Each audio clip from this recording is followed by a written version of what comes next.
La campaña va a dejar de ser económica para hacer política. Y hablando de política, Miguel Ángel Pichetto, muchas gracias por venir. No, gracias por la invitación. ¿Cómo está el presidente hoy? Muy bien. Está con una muy buena actitud y, lógicamente, ha analizado el resultado electoral, ha tomado medidas, algunas que van en esa línea de pensar en la gente. Creo que el voto siempre hay que analizarlo y lógicamente, el resultado tiene un porqué. Y creo que había sectores que estaban impactados, que habían tenido indudablemente restricciones, que hicieron un reclamo profundo. Y hay sectores que castigaron también al gobierno votando expresiones minoritarias, y esto ha dado un resultado negativo en esta elección primaria. Nada que no se pueda revertir. Los números parecen complejos para... Los números parecen difíciles, pero creo que hay un escenario posible de segunda vuelta en la Argentina. Yo tengo una actitud y una visión positiva. Y creo también que hay complejidades en la economía y a Sanleri le faltó explicar por qué. Había una economía que era estable, con un dólar estable. Lógicamente, el resultado electoral del domingo y la pérdida de confianza que tienen los inversores, los bonistas y los acreedores argentinos, el Fondo Monetario, los que tienen títulos en su poder, cuando vieron ese resultado, indudablemente provocaron pérdida de credibilidad en la Argentina. Y los datos de inflación que iban a ser del 2%, indudablemente se han elevado y se han modificado. Y esto va al dólar. El dólar, en esta economía de carácter bimonetario, tiene que ver precisamente que no es neutro, que tiene que ver con el precio de la góndola.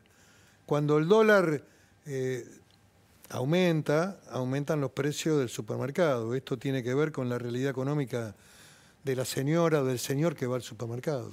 ¿Usted conoce? Acá Sí. no hay que confundir con echarle la culpa a los que votaron. Lo que hay que analizar son los hechos políticos, económicos, tal cual son. Había una realidad de un país estabilizado con inflación a la baja y hoy hay volatilidad y un escenario complejo donde el candidato más votado de la primaria no está ayudando. ¿Por qué no está ayudando? Sí. Porque hay declaraciones que son complicadas. Y si además expresa la voluntad de la señora, esto también es muy complicado. De la expresidenta es muy complicado. ¿Por qué no habla la expresidenta? Usted hace tiempo le pasó a decir la señora. No, la señora es presidenta. Fernández de Kirchner. ¿Por qué cree que no está candidata hablando? a vicepresidenta. ¿Por qué no está hablando en esta campaña? Porque la han ocultado. Porque han ocultado el verdadero poder de la fórmula. La verdadera centralidad y la decisión. Han ocultado la construcción legislativa.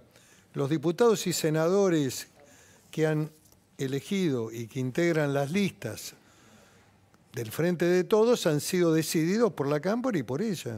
Usted lideró mucho tiempo el Senado y ahora cuando uno mira las listas de diputados y también de senadores, ¿cuánto hay de Cámpora en sangre en esas listas?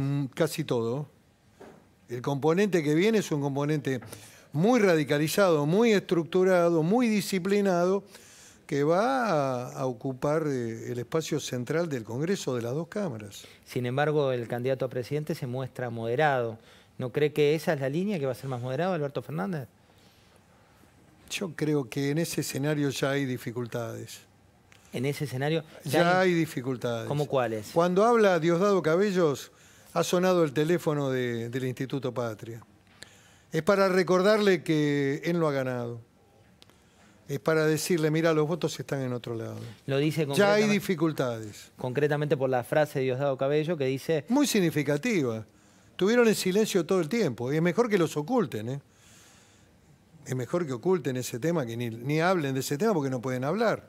Sin embargo, en el kirchnerismo dicen hoy que Venezuela ya es la Argentina hoy. Pero eso es una ridiculez. La verdad, el candidato a presidente, Alberto Fernández, ha dicho hoy que hay algunas irregularidades en el sistema democrático venezolano y que él le cree mucho a el documento que elaboró Bachelet, que ha hecho una reciente visita como representante del organismo internacional de la OEA en términos de lo que está pasando en Venezuela. Le recomiendo que lo lea bien, porque ese documento habla de desaparición de personas. Desaparición de personas. Y ahí no hay irregularidades o complejidades de un proceso que tiene que resolverse democráticamente. Estamos en presencia de una dictadura que mata y hace desaparecer personas. Deberían revisar ese tema, deberían analizar con detenimiento el documento de Bachelet, ya que le cree a Bachelet, dice que la respeta a Bachelet, es importante que analice el documento. Me parece que cuando Alberto Fernández habla de reestructurar la deuda, no lo hace con ingenuidad. Se hablaba que hubo errores no lo hace con desconocimiento. Él sabe muy bien, y sus asesores económicos saben muy bien lo que significa o lo que conlleva hablar el término reestructurar. ¿Y qué gana con eso? En la Argentina hay algunos que están buscando acelerar el proceso democrático. Están queriendo acelerar la elección principal, que es la de octubre. Mire, hoy ha salido un presidente de una legislatura importante de una provincia del centro a decir que Macri tiene que anticipar las elecciones. Y hay algunos medios que juegan a la transición. Muchos periodistas, analistas, están hablando en un escenario político como si fuera de transición, como si la elección de octubre ya hubiera ocurrido y como que ese hecho indudablemente no es importante en la Argentina. Ayer Lilita Carrió, justamente con nuestro colega Joaquín Morales Solá, decía lo siguiente que quiero que analicemos juntos. A ver. Se decidió actuar en conjunto y por unanimidad respaldando al presidente de la República y vamos a condenar a quien a través de los diarios comunique reuniones falsas y pretenda al mismo tiempo tambalear al presidente, porque lo que sucede realmente no está registrado en los diarios. Entonces yo le pido a los periodistas que den información real y que tengan en cuenta que hay gente interesada en ya casi una transición para Alberto Fernández, afuera y adentro. Bueno, ha habido un desarrollo de la información en estos últimos días en línea con ese pensamiento de la transición. Incluso desde algunos sectores, de algunas voces importantes del periodismo se ha alentado el diálogo. El presidente ha sido totalmente razonable. Él define esta etapa con una palabra: cuidar a los argentinos.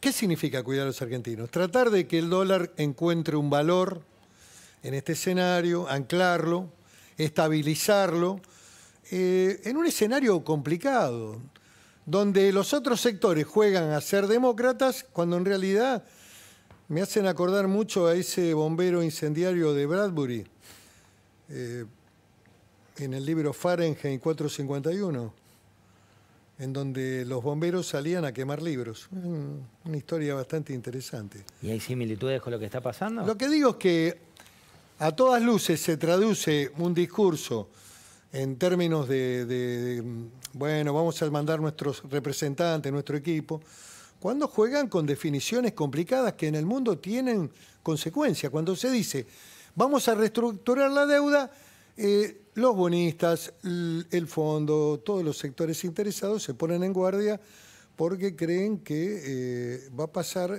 algo muy complicado, donde no va a haber voluntad por parte del nuevo gobierno de afrontar las obligaciones que tiene la Argentina. Esto está pasando. Hay una singularidad en la Argentina. Primero, un sistema de una complejidad institucional democrática gravísima, en donde este proceso de la elección primaria configura un escenario altamente complicado. ¿Por la pérdida de poder? Porque configura un escenario electoral cuando en realidad la elección principal no se ha desarrollado. Todavía faltan más de 70 días. Pero ya instala, ¿no? Bueno, el resultado no se puede desconocer, ni tampoco la voluntad de la gente. Lo que digo es que hay mucha gente que no ha votado. Hay mucha gente que ha votado por opciones menores que creo que van a ser dejadas de lado en el mes de octubre, donde estas expresiones minoritarias que fueron utilizadas como castigo al presidente Macri van a dejar de ser votadas porque no configuran un voto útil ni voto de cambio, ni un voto de continuidad. Es un voto perdido. El voto perdido puede ser utilizado en una primaria alegre, donde, bueno, la gente va, castiga, vamos a llamar la atención, no votemos porque es una encuesta, decía un candidato.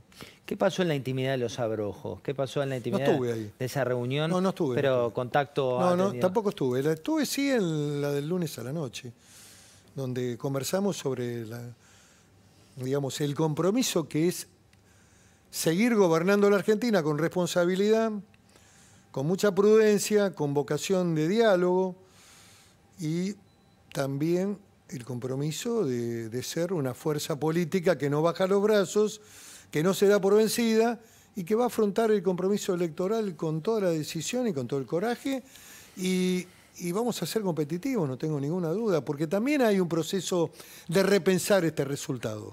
No tenga ninguna duda que hay mucha gente que ha votado y que el lunes ve escenarios complicados, ve declaraciones también complicadas, ve situaciones en donde el poder está oculto, agazapado, ve algunos futuros integrantes de la Corte que no quiere. ¿Por ejemplo? Por ejemplo, Carlos Zanini, una nota que ha planteado un periodista de prestigio y que ha tenido esta información.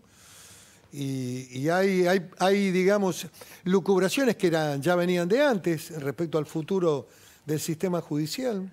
Miguel Ángel, en la previa de las fórmulas, estuvo muy cerca de Massa, estuvo muy cerca de Urtubey, incluso de Labaña. ¿Qué análisis hace de Massa en su nuevo rol? Personal ninguno. No, de una decisión política que ha tomado. ¿Correcta a juzgar por los resultados? No. Bueno, en términos de resultado de esta primaria, podría decirse que tiene una valoración positiva desde el punto de vista de que han ganado las elecciones. A veces se puede ganar una batalla, se puede perder el futuro, pero bueno, el futuro siempre es incierto y es abierto.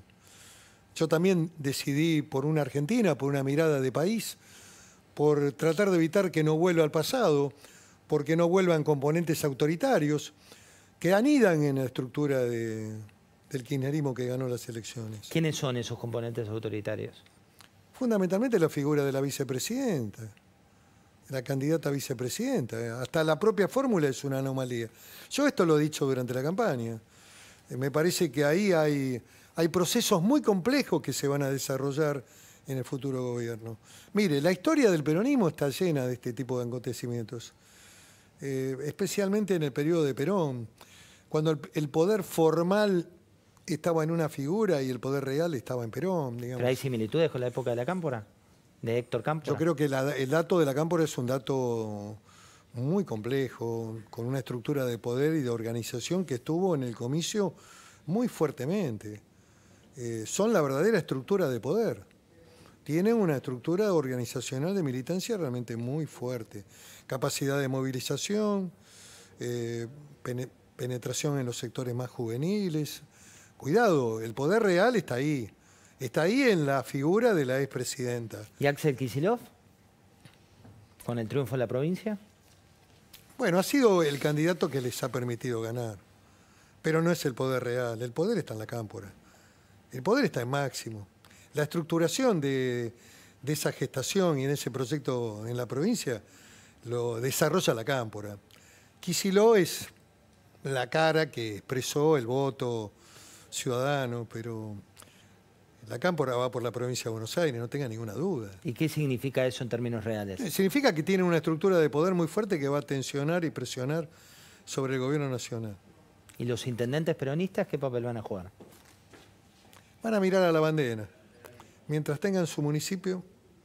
¿Siempre funciona así el peronismo? Funciona de esa manera, o ha funcionado históricamente. En la provincia de Buenos Aires, fundamentalmente son acuerdos de poder. No estoy descalificando a nadie, son acuerdos de poder. Miran la encuesta y van donde el sol ilumina. Pero las encuestas estaban rotas, ¿no? A juzgar por el último GPS. La candidatura en la provincia de Buenos Aires siempre fue fuerte de la expresidenta. Siempre además tuvo un piso de 37 puntos en la última elección parlamentaria. Ningún candidato del peronismo medía más que ella en la tercera sección electoral. El verdadero poder es ella. A ver, ¿Pero por qué tan tapada? ¿Por qué? Porque no les conviene mostrarla, porque conviene que se quede en silencio, porque conviene que aparezca una mirada más moderada del candidato. Pero ¿Y no es subestimarla a ella, decir eso?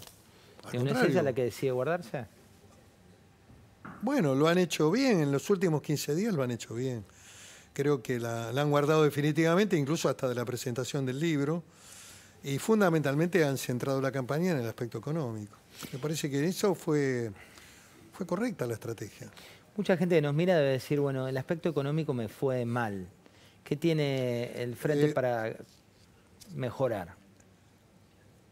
A ver, yo creo que el país están sentadas las bases fundamentalmente para producir un crecimiento importante y para desarrollar empleo, para mejorar sustancialmente como país.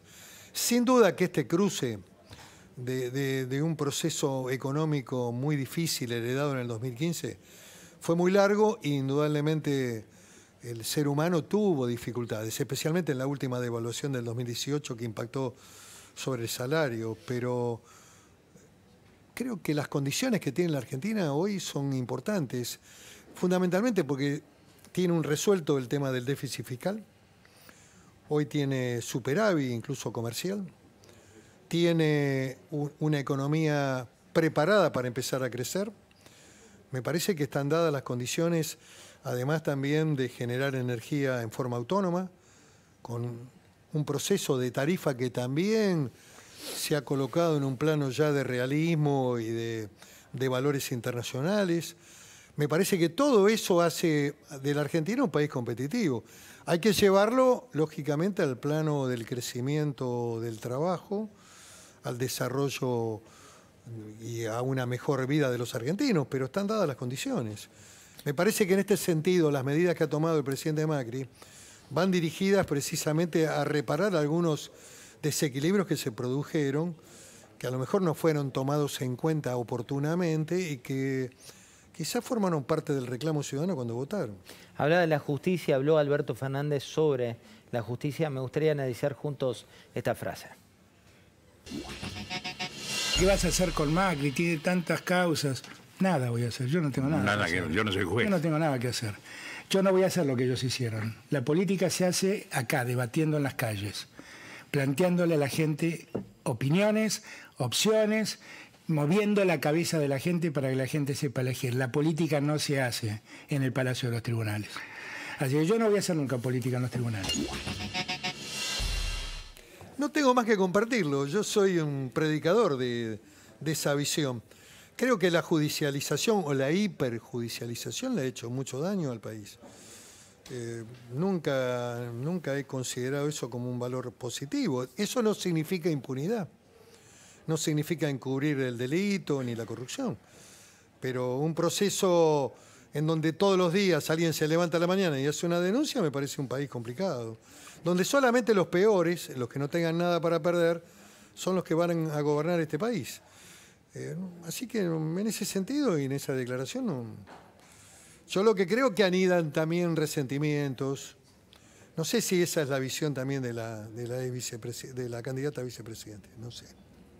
¿Qué pasa Me permito dudar. Con la corrupción? Digo, hoy cuando uno le pregunta a los votantes, la mayoría está más preocupado por su economía. Hay una vieja frase de un presidente americano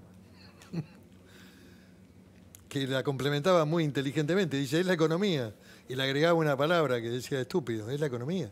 Claro que es la economía, claro. La gente mide, digamos, su realidad en la economía cotidiana. Ahora, la estructuración de un país posible, integrado al mundo, no es un tema ajeno también a la microeconomía. El valor del dólar.